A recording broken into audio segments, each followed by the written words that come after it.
L1, L2, and L3 have the transverse processes coming only from the pedicle. Okay?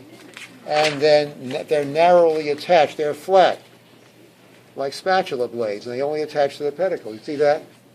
On L1 and L2 and L3, the transverse processes only attach to the pedicle, and they're pretty flat. Their attachment is pretty narrow on the side of the pedicle.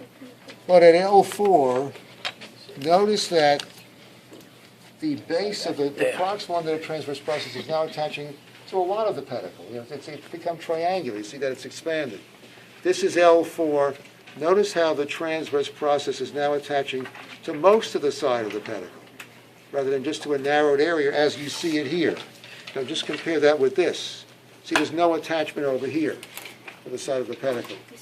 But look at that. It's attached to the whole side of the pedicle. That's L4. And then this is L5. You see, it's not only attached to the side of the pedicle, but also to the side of the body. The one that is spread onto the side, it's a triangular transverse process. It's at the pedicle and body. You see that? Yeah, that's L5. See that? The transverse process is now triangular and attached to all of the pedicle and also to the side of the body. That says L5. Okay. Now, just thinking about whether I want to ask about this on... No. I will want to ask about this on the upcoming big exam. This is not on the... I don't have a picture of this to show on the quiz. I'm not asking this on the quiz. Let me just put this back on. What is the condition shown here? A herniated disc. And what is the neurological involvement? Pressing on nerve roots. And that can produce pain like sciatica, for instance. Okay. This is a herniated disc. The center of the disc is called the nucleus pulposus. Now, I taught that in Bio 8. You should know that.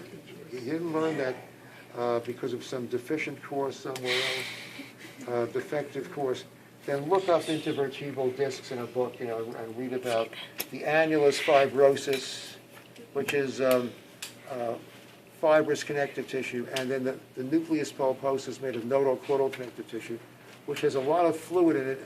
And the physics of fluids is that they're not compressible. So if this herniates through, it's going to be pressing on nerve roots. This is like one of the worst herniations that you ever could see. And then the brain interprets stimuli in a particular nerve cell process as coming from the end of the process, even if the stimulation is here. So many of these processes go to the gluteal region, and then they project to the side of the thigh, and so on.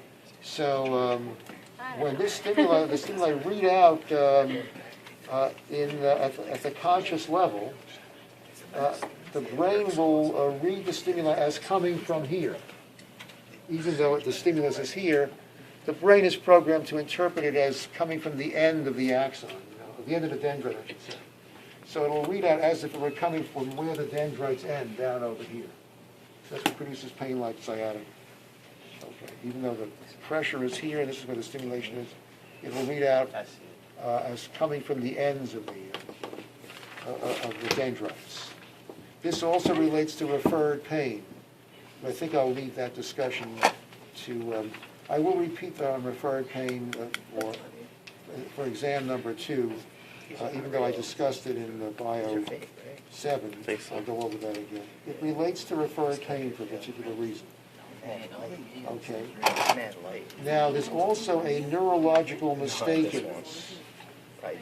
I'm going to leave that to exam number 2, but just take a look at this.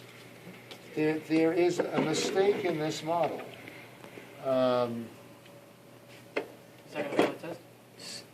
It will be on exam number 2. The rod running through it? Say again? The rod running through it? Yeah, well, this is a specific condition called having a steel ramrod down your spine.